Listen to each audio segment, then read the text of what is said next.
starting off with the draft itself, and that was one of the polls today on Sabres Semantics. Make sure to give us a follow there to get in on the conversation.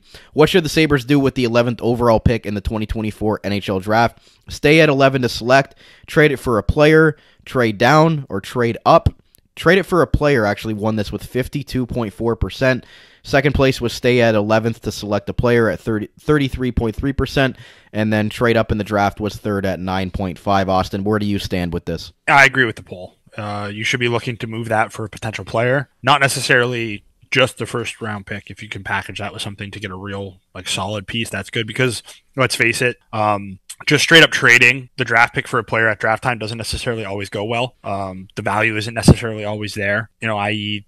Buffalo was able to get Robert Hagg and 14th/13th overall because there was a forfeited pick in there for Rasmus Ristolainen. So it's not like you're getting elite high-end players by trading this pick, but Kevin Adams needs to be doing everything he can to get his team over the hump and into the playoffs next year. So I think trading the pick for a player, not exactly sure who that player is, mind you. I have some guys in mind, potentially Pavel Buchnevich. Is there a package to be had for potentially Martin Necas or something like that? Obviously, the first-round pick alone isn't going to be able to get that done, but if you can package some of your assets together to get a real player, I'm all for that.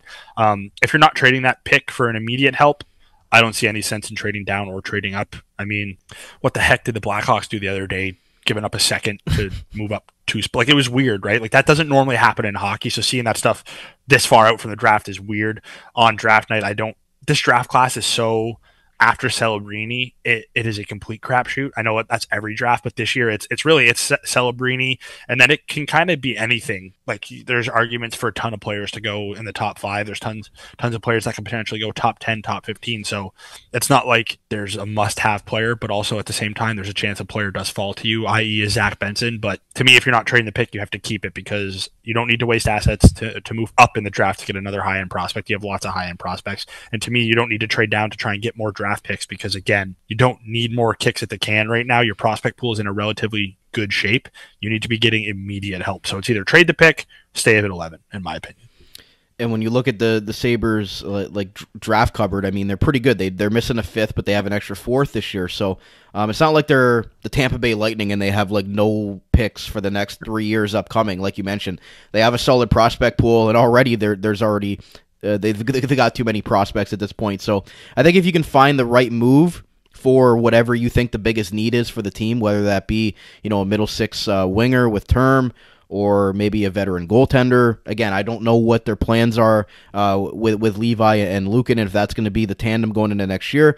But again, I'm with you. I think if you can find value for a player on a team that is really strapped for cap, and they need to really unload a player, maybe you can get a player that you might not be able to usually get for the 11th overall pick, or even a little bit more.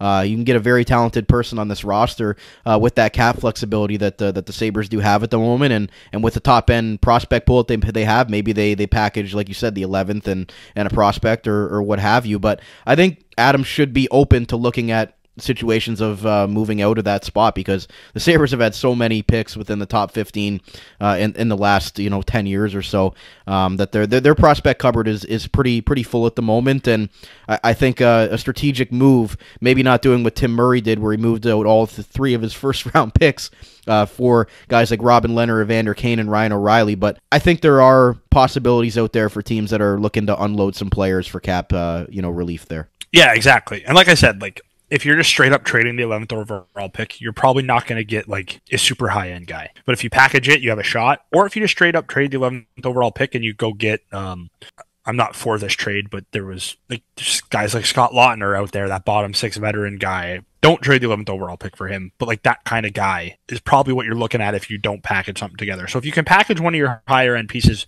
along with that pick, you could potentially get something more. I just think Adams needs to be focusing on the now. Right? You have to win now. And if that means the right offer comes, don't just trade the 11th overall pick for the sake of trading it. But if that offer comes, you have to pull the trigger, because you need to make the playoffs now if you're Kevin Adams, because the leash is starting to get short for him now. You've already fired a coach. Technically, too, if you want to give him he did technically fire Kruger, but he also didn't hire Kruger. So it's a little bit iffy there. But yeah, he's got to win now. So if that means moving the 11th overall pick, you do it.